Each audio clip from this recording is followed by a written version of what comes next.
Will more wall money actually mean more wall?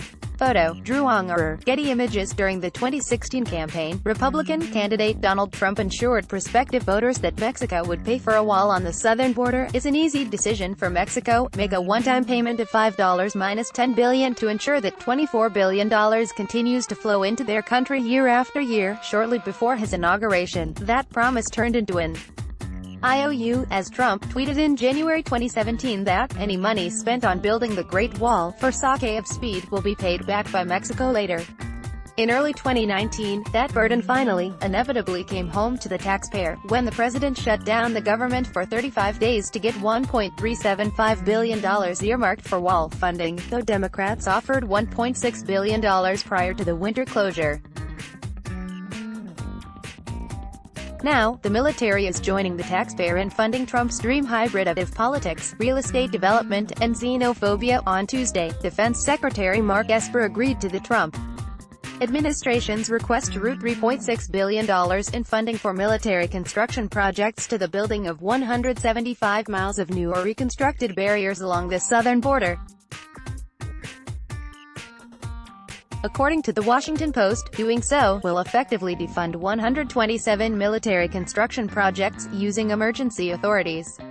The Post also explains Esper's explanation for the move, as well as Trump's authority to raid the Pentagon for the funds. Esper determined that the use of the military construction funds was necessary to support American forces deployed to the southern border with Mexico under the national emergency that Trump declared in mid-February. The formal determination allows Trump, under an obscure statute in the federal code overseeing the military, to tap the funds appropriated for other purposes without sign-off from Congress. The DoD has not released the details of the 127 military construction projects from which it will siphon funding, though a spokesperson claimed they would be available later this week.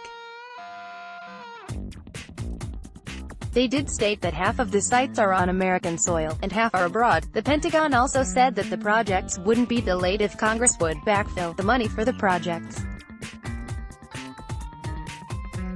Naturally, Democratic lawmakers weren't thrilled with the idea to refund the projects they've already paid for.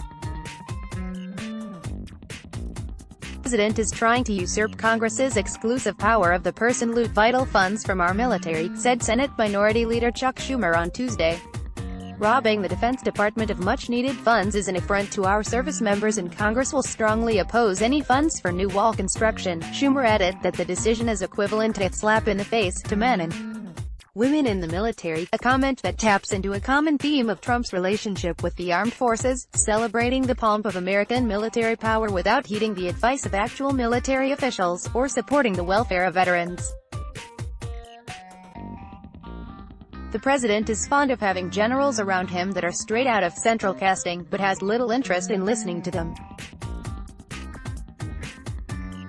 Trump has also allowed members of his Mar-a-Lago resort to influence Department of Veterans Affairs policy, and did not earmark enough money in his 2020 budget to implement the VA Mission Act, a piece of reform legislation approved by Congress last year that boosts veterans' access to private physicians. On Tuesday, Pentagon Controller Elaine McCusker told reporters that construction with the $3.6 billion will begin in mid-January, just in time for the president to boast of progress on the southern border barrier to rally the pro-wall base for re-election. However, the progress isn't automatic. To date, the Trump administration has replaced just 60 miles of old sections of the border wall with new fencing, and has built only 46.7 miles of new barriers, a fraction of the 654 miles that were in place before Trump became president.